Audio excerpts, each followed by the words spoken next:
Aos domingos no Bom Dia Portugal é dia de A Última Fronteira, com a assinatura do Miguel Gonçalves. Miguel, bom dia, bem-vindo. Bom dia, Vânia. E ainda estamos no rescaldo do eclipse solar. Vamos reservar isso para a imagem final, mas também tens razão, porque vamos começar com o Sol. E o Sol porquê? Porque, olha, ao longo destas semanas em que falámos do eclipse de Sol, falámos sempre do mistério da coroa solar. E já lá vamos. Isto é uma imagem de alta resolução da superfície do Sol.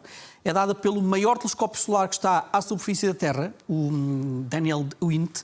Isto é um telescópio que está no Havaí, sim, é este monstro absolutamente extraordinário, e que nos dá as imagens de maior resolução da superfície, mas também para tentar perceber então o mistério da coroa solar, que é aquela zona mais exterior da atmosfera do Sol e que tem um grande mistério, que é aquece muito. São milhões e milhões de graus que temos nestas zonas mais afastadas gasosas do Sol, que são visíveis precisamente à altura do eclipse total do Sol, e é um mistério muito grande, porque passa para milhões de graus, quando à superfície são apenas alguns milhares de graus. Muito bem, agora chega-nos uma proposta de resolução, digamos assim, para este mistério, dada precisamente por aquele telescópio. Olha, aqui temos novamente mais esta representação da coroa solar, alguns flares, algumas explosões ali à superfície do Sol, aqui deste lado direito, e esta explicação tem agora, tenta explicar no fundo porque este aquecimento, mas também explicar o mecanismo das explosões que nós temos, que nós vemos também à superfície do Sol.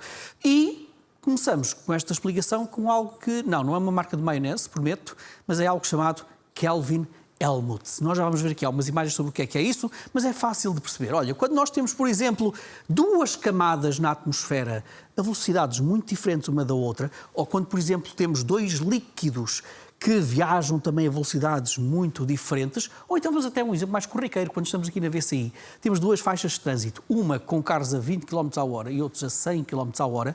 Olha, entre essas duas fronteiras entre velocidades diferentes, começa-se a criar uma espécie de uma estrutura cada vez mais turbulenta, uma instabilidade que é Helmholtz. E cria-se, no fundo, uma estrutura que parece uma onda, como estas simulações que nós estamos aqui a ver. Nós vemos isto também no nosso próprio céu. Há algumas nuvens que nós encontramos no céu, olha, que às vezes damos o nome de cavalinhos, e que é provocado precisamente por este tipo de fenómeno físico, que é bem conhecido. Duas camadas quase sobrepostas, a velocidades muito, muito diferentes. Temos aqui um exemplo, por exemplo, no líquido, em que isso acontece.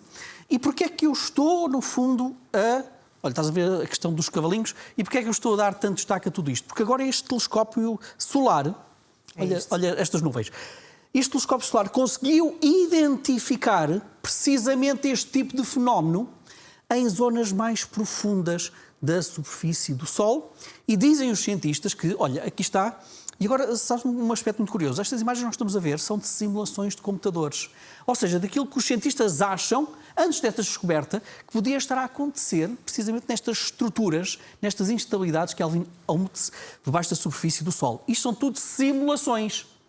Mas repara bem na geometria destas simulações, porque nós a seguir vamos ver imagens reais dadas pelo telescópio. E vamos perceber aqui uma coisa interessantíssima, Vânia, que é a teoria, as simulações, a bater certo, aqui estão, isto já são imagens reais, a bater certo com as observações feitas no Sol. E dizem os cientistas que estas perturbações, estas instabilidades que Helmholtz conseguem torcer tanto o campo magnético do Sol ali nas suas profundidades que consegue aquecer muito a coroa. Olha, precisamente aquela explicação que nós estávamos à procura. Porquê? Por causa deste tipo de instabilidades. E também é responsável por algumas das erupções solares que nós vemos. E a grande pergunta no meio disto tudo é: porquê é que isto é importante, Vânia? Porque isto é extremamente importante. Saber, então. Porque são estes mecanismos extremamente energéticos que dão origem às explosões também mais energéticas do Sol.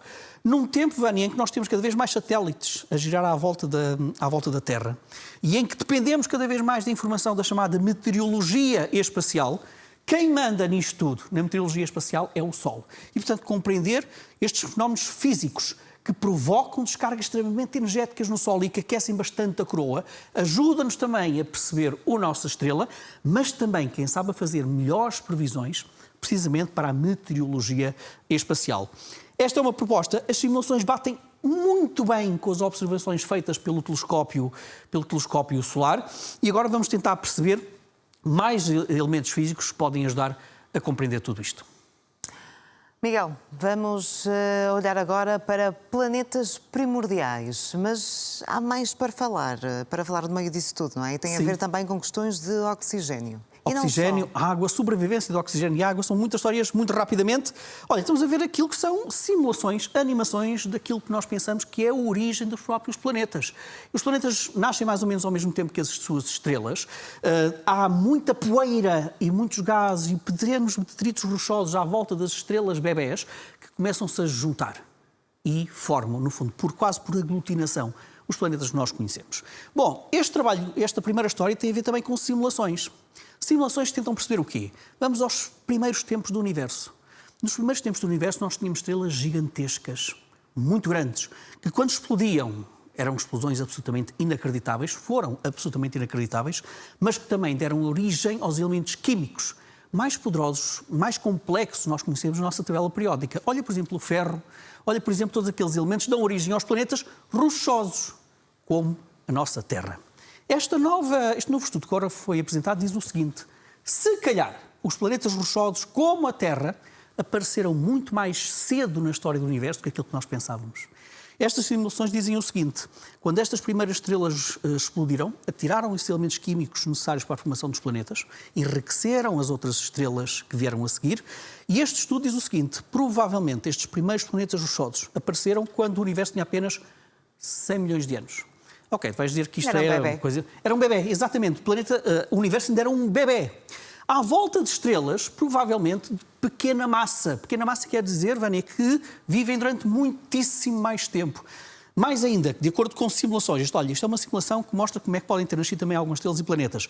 Estas simulações também dizem outra coisa. Estes planetas rochosos primordiais, provavelmente também já nasceram com muita água. Água. O que é que quase no reino da fantasia isto nos quer dizer, Vânia? Quer dizer que provavelmente nós hoje ainda devemos ter estrelas com quase a idade do universo, que têm a girar à sua volta planetas com quase a idade do universo. Já imaginaste o tipo de civilizações que pode ter estes planetas com esta idade? É absolutamente extraordinário. Mas este é o grande ponto desta simulação. Os planetas rochosos podem ter aparecido muito mais cedo. Mas vamos falar também da sobrevivência do oxigênio e da água, como tu disseste muito bem. Porque a viagem que nós temos a seguir é-nos dada pelo telescópio espacial James Webb e vai até ao coração da nossa Via Láctea.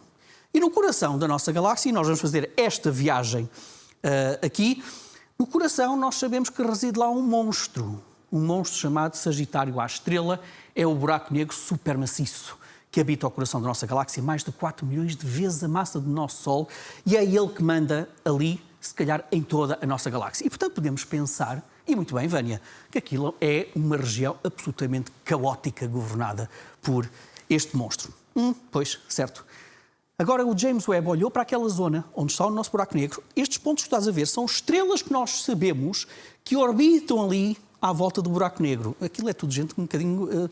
são tudo entidades muitíssimo corajosas. Mas o James Webb focou-se numa estrela em particular, chamada IRS-3, e sim, eu já estou a ouvir piadas tributárias lá em casa. Esta estrela IRS-3, de acordo com observações de James Webb, e esta estrela está muitíssimo próxima do buraco negro, o James Webb diz-nos o seguinte: aquela estrela está numa batalha de David contra Golias com o buraco negro. E porquê? É uma estrela maciça, muito grande, tem 74 milhões de anos, já é velha, curiosamente, e é muito grande. E esta estrela já está na fase final da sua vida, Vânia. E esta estrela, diz-nos o James Webb, está repleta de oxigênio. Pensávamos antes que era carbono, mas não, repleta de oxigênio, e ainda está a ter grandes injeções de poeira ali na zona à volta do buraco negro. O que é notável nesta história, Vânia? É que o buraco negro não está a conseguir destruir aquela poeira toda, não está a consumir aquela estrela toda e, portanto, esta história diz-nos que, mesmo numa zona tão caótica como num buraco negro, há muito oxigênio, há muita produção de poeira que consegue sobreviver num ambiente absolutamente destrutivo. E, portanto, é aqui mais uma história de como é que elementos fundamentais para a vida, a água, sim, porque também encontramos muita água à volta desta estrela, e o oxigênio sobrevive mesmo ao lado de um buraco negro. Vamos à sugestão da semana? Recebemos muitas imagens do eclipse. Muito obrigado aos astrofotógrafos portugueses que nos mandaram imagens de norte a sul do país e também muitos que foram a Espanha ver a totalidade. Algumas imagens são do eclipse parcial aqui em Portugal, outras do total. O que eu tenho para dizer também é o seguinte: nós recebemos tantas fotos, Vânia, que é impossível nós colocarmos tudo hoje, aqui, nesta edição da Última Fronteira. Isto quer dizer que na próxima semana, a imagem da semana continua a ser as imagens dos nossos astrofotógrafos. Enviem tudo até às 13 horas de quarta-feira para a ultimafronteira@rtp.pt. Enviem com o seu nome, o website e o local de onde fizeram a recolha das imagens e também, sobretudo, mandem um link para o download das fotos. Não enviem fotos em fecheiros pesados, o link para download, para nós termos a possibilidade de fazer isto que nós estamos aqui a ver, mostrar estas imagens notáveis. Portimão, tivemos Lessa de Palmeira, tivemos da Serra das Talhadas em Proença Nova, tivemos vários locais de Espanha. Tivemos também aqui uma imagem que já foi selecionada pela NASA para Astrophotography of the Day. Isto é muito interessante. O que é que eu quero dizer com isto? Quero dizer que os nossos astrofotógrafos têm cada vez mais reconhecimento lá fora. E isso é absolutamente extraordinário e por isso nós temos um prazer especial em partilhar aqui no Última Fronteira todas estas imagens e apelamos então que nos enviem novamente até às 13 horas de quarta-feira. Olha, mais imagens de Espanha e reparem que todas elas muito parecido, uma espécie de um flare ali do lado esquerdo. Aparentemente o Sol estava particularmente ativo também na altura do eclipse, do seu eclipse, e em várias imagens nós encontramos esse flare do lado esquerdo. Portanto, isto também é muito interessante para nós podermos ver a perspectiva do Sol em várias latitudes e longitudes. Olha, da Suécia até de Estocolmo, que nos enviou a Andrea Mendes, e, portanto, apelamos a que continuem a enviar os vossos trabalhos para aultimafronteira@rtp.pt. Cá estaremos então para a semana para mostrar as novas imagens. Miguel, obrigada. Muito obrigado. Bom dia, boa semana. Obrigado.